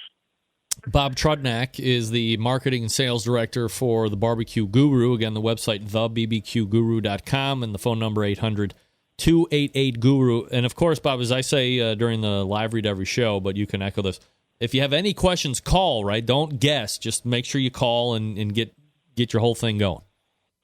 Absolutely. Absolutely. Give us a shout. Visit our website. A lot of great tips and tricks, a lot of videos, recipes. We're going to make it easy for you. Bob, always appreciate the time, man. Thanks so much for coming on. All right, Greg. Take care. Have a great night. You got it. There he is. Bob Trudnak, Sales Marketing Director for the Barbecue Guru. The creators of automatic temperature control technology. Have you ever heard me say that before? Yeah. Maybe once or 10 times. New cooker coming. New cooker coming. I heard him say it. New controller coming too. Heard him say that. Teased it. He's really good at the teasing part, I can tell you that. All right, folks, let me talk to you quickly about Butcher's Barbecue. ButcherBBQ.com. Oh, no better, easier, quicker way to better up the barbecue than by adding a little Butcher Barbecue to that arsenal. You might be asking yourself, what kind of products have they got over there, Rempy? Let me tell you. How about injections? All of the injections that you're ever going to need. A pork injection, a beef injection. They got poultry injections. Special kind of pork injections like the Open Pit for the pork. Oh, tried that yet? It's great. Their bird boosters, which are poultry injections, actually come in a variety of different flavors themselves. So if you're looking to add a little chipotle or whatever, go to the website, butcherbbq.com. See the flavors, order them all up. You're going to be happy. Now, maybe you want rubs and sauces. Well, good. Glad you made it over to butcherbbq.com because they got some. You want to order them right now. Honey rub, steak and brisket rub. They have a premium rub that is formulated to work with an injection if you're buying it from Butcher Barbecue. It's a perfect 1-2 punch to impress judges and friends alike. And then they got that sweet barbecue sauce. I said it earlier in the show. When it comes to barbecue sauce, I'm as picky as it gets. There aren't a number of ones that I just will sit there and rave over. But sweet barbecue sauce is one of them that I will actually rave. Was it a year or two, maybe 3 ago? I drank the sweet barbecue sauce while I was on camera with Meathead right out of the bottle. It's fabulous. I love it. No liquid smoke. Dave took the time and effort to make quality sauce, not trying to mask some of the crap ingredients like some of these other people use. Grab a box of 6. It's going to go quick. Trust me. Don't worry about breaking the bank when it comes to shipping. Items totaling up to $55 ship at $8.50. Between $55 and $200 ship at $9.75. Anything over $200 ships for free. Say it each and every week. Get over $200 worth of stuff. There's plenty of stuff to choose from. Stock up on it. It's all really good. Save on the shipping. Head on over to butcherbbq.com. That's butcherbbq.com. And stock up now. butcherbbq.com. Butcher's Barbecue. Always trust your butcher. Brett Bourne out of the break. Stick around. We'll be right back.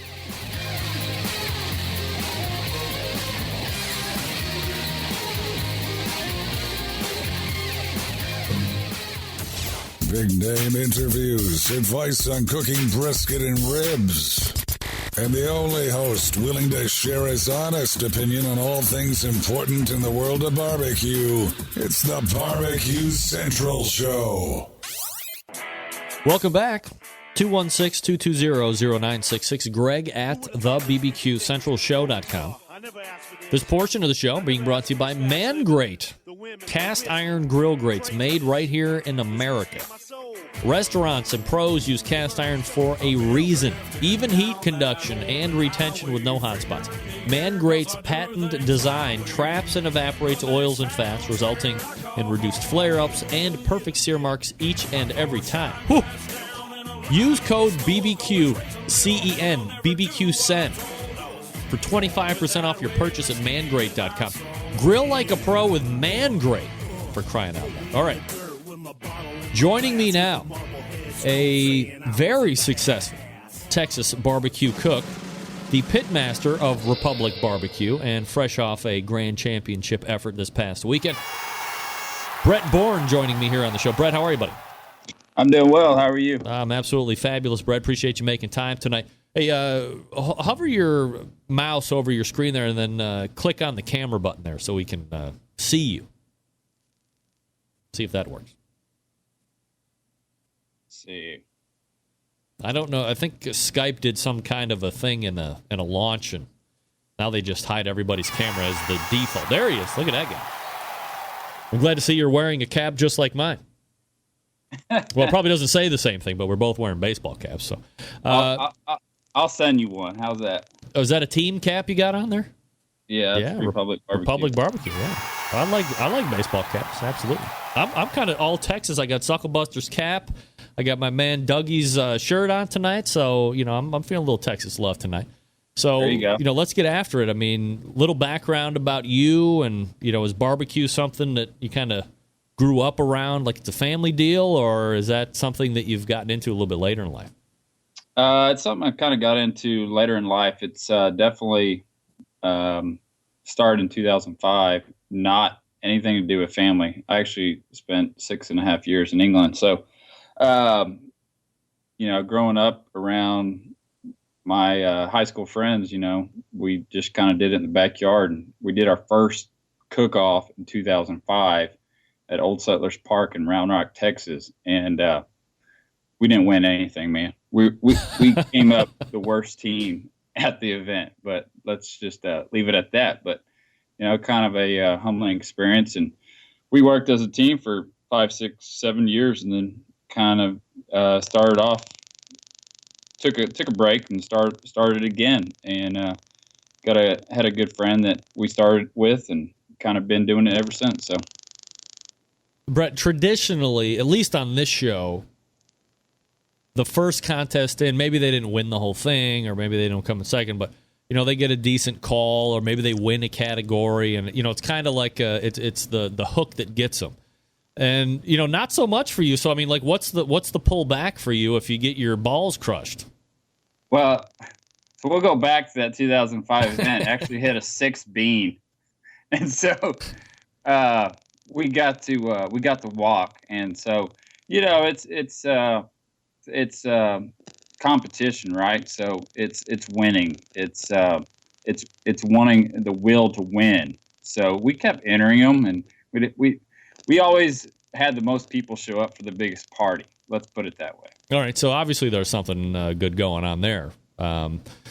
This past weekend, it's Lone Star Barbecue Society. Do you get all around the Texas sanctioning bodies, or do you like to just kind of stick with one?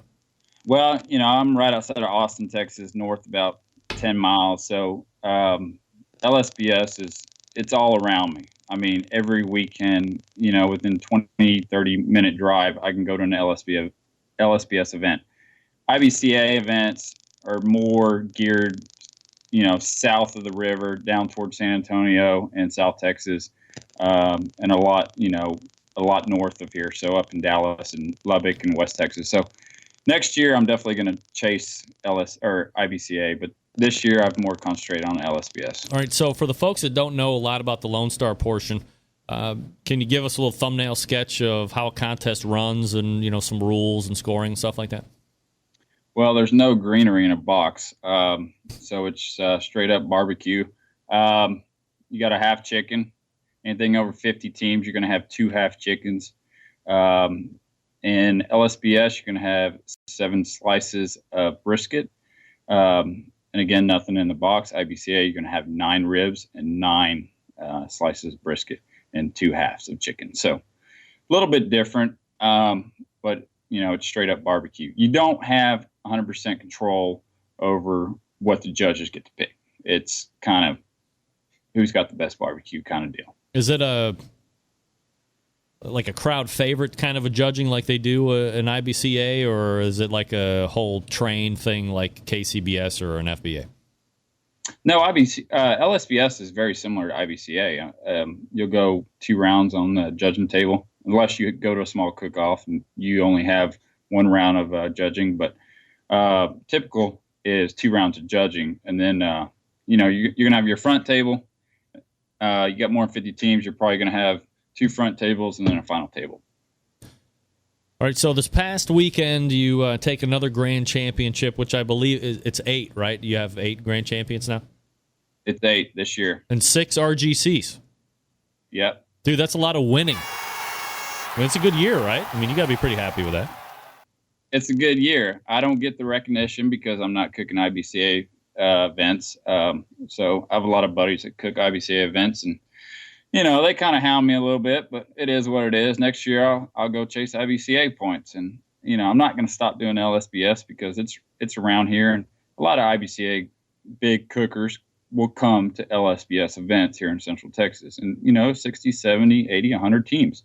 We got one coming up next month that'll be almost 200 teams. So LSBS it's a good sanctioning body, and it's got good cooks. So, well, I was going to say, I mean, it's easy for the IBCA teams to, talk a little shit to you, but they're probably the first guys that aren't willing to show up to an LSBS and try and smack you down because you're kind of, running it out there. And especially with the likes of, Kit Polk from Canned Heat. I mean, he's a pretty good cooker on his own, right? Yeah, Kit's a good buddy of mine. He's got a personality of his own. The guy is a damn good cook. I'm probably the youngest guy on the circuit cooking. I'm only 33 years old, and I'll be damn near 40 cook-offs by December this year. So, I'm going after it, and I'm getting up there with them guys, and they give me some crap, and I give them some crap. But yeah, I'm going to cook with Kit this weekend in Johnson City, and we got another goat entry. It's gonna be goat, so not very pumped about that, but we'll see how that goes.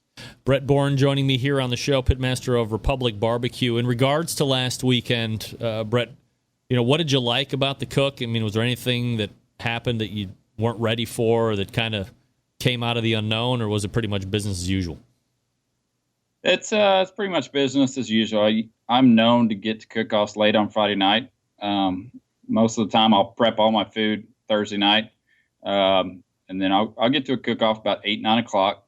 Got to the cook-off, I think, at 6:37. Did a cook's choice, got the grill up, did a steak, ended up hitting second place steak on the cook's choice. But, it's business as usual, man. I'm very well known to get to cook-offs late. I've even showed up to cook-offs the day of at 6 o'clock in the morning and won. And people give me a lot of crap about it, but it is what it is, man. What are you cooking on? I cook on a stick burner. I've had it for going on 5.5, 6, 7 years now. It's old school. We revamped it last year. I spent $15,000 and put it on a walk-on trailer, and we insulate it and put mineral wool around it. I mean, I'll cook it'll go through 3/4 a bag of Western wood every Saturday morning. Is it one that you made, or do you get it from somebody? Man, I bought it off Craigslist way back when I didn't know what the hell I was doing. So we added some more racks to it last year, and I'm getting ready to actually build a 1,000-gallon propane tank just for fun and catering and potential food trailer, maybe 4 or 5 years down the road this winter. But I also got a chicken cooker on it, and it'll run at 600 degrees, and it's a heck of a steak and chicken cooker. So got to get the viewers to go like Republic Barbecue on Facebook and check out some of the pictures. It's a pretty neat trailer. It's one of a kind. Do you find, Brett, and I'm asking just because I'm still a little green on the Texas scene, but in talking with Doug Scheiding and Kit and some of the other guys, stick burners still kind of rule the day out there in regards to cookers that you guys are using down there, more or less, right? Yes and no. You got Pitmaker down here now. You got a lot of water cookers. You got a lot of pellet cookers now, like Doug uses. It's a pride thing when I've been walking as much as I have this summer with a stick burner. It's a lot more work. It's manual labor, keeping that fire going, adding wood, taking ashes out, controlling your wind, whatever it may be, to where I can put a barbecue guru in there and put a water smoker and kind of leave it for 4 or 5 hours. You know what I mean? It's just it at the end of the day, when I walk, it's a pride thing. So I'm never going to stop cooking on a stick burner. That's what I learned to cook on. That's what I'll continue to cook on for majority of barbecue cook-offs. I'm sure you've tasted some of the other barbecue entries from some of your buddies that are using different cookers from you. I mean, I've tasted barbecue off of, I have a pellet grill or two. I have a gas barbecue. I have a Lang, offset barbecue pit.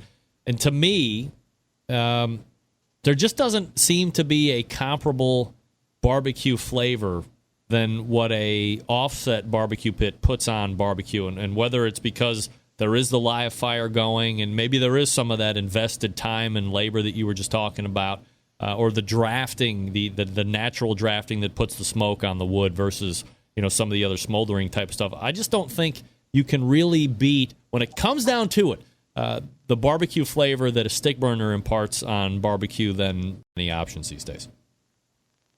I'm a firm believer in that.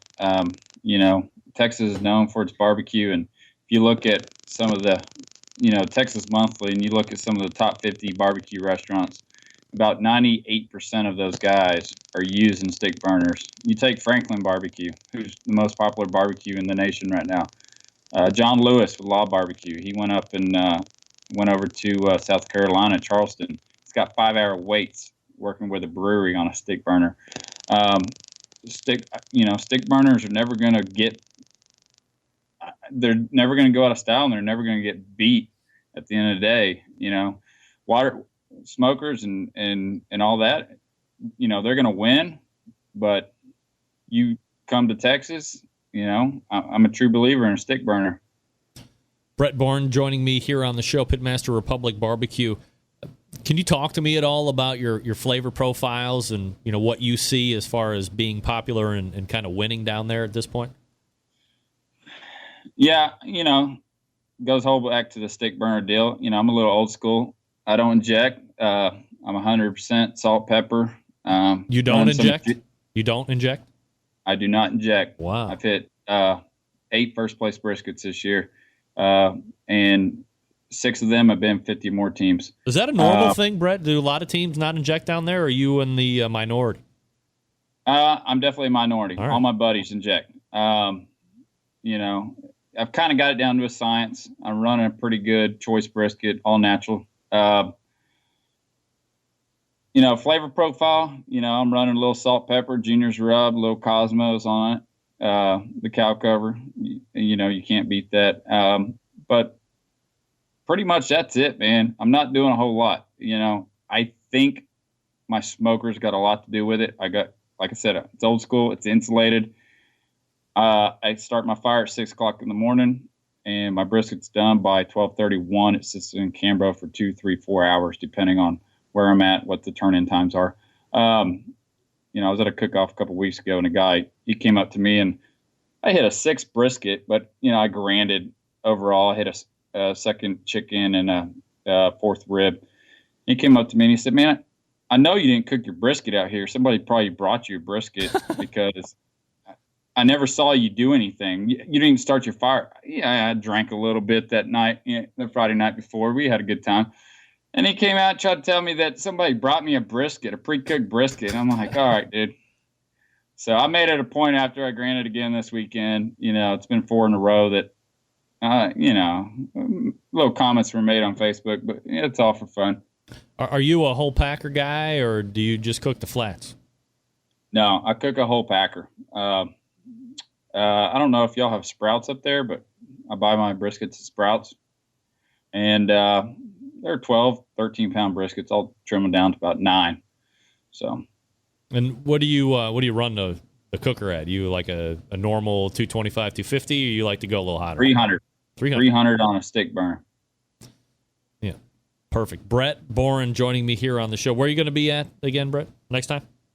This weekend I got Johnson City, and then I'll be back just a little south of Austin on the 20th here in town, a little town called Manor.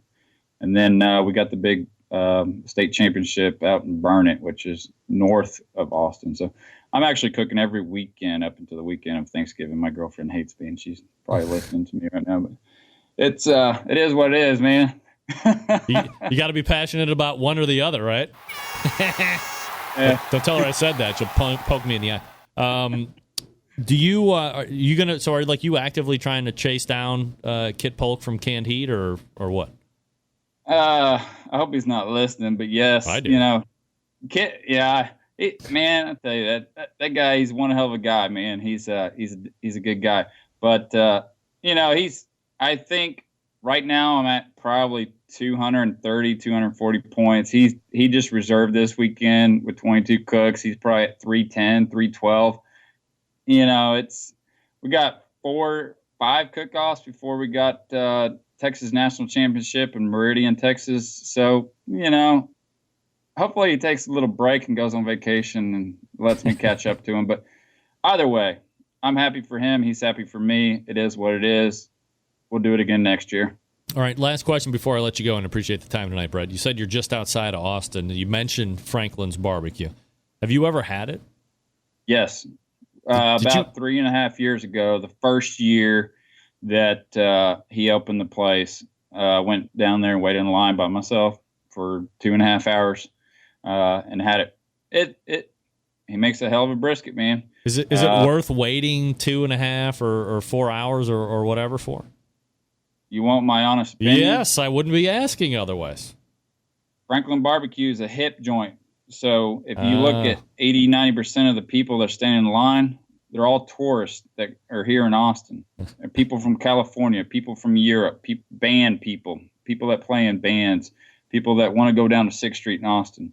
It's a popularity deal, It's kind of the hip thing to do. Hey, I went to Austin. Hey, I went to Franklin's Barbecue. Me, I'm going to go to Law Barbecue. I'm a big fan of John Lewis and his barbecue. What he did with Law Barbecue and what he's doing in Charleston, South Carolina right now.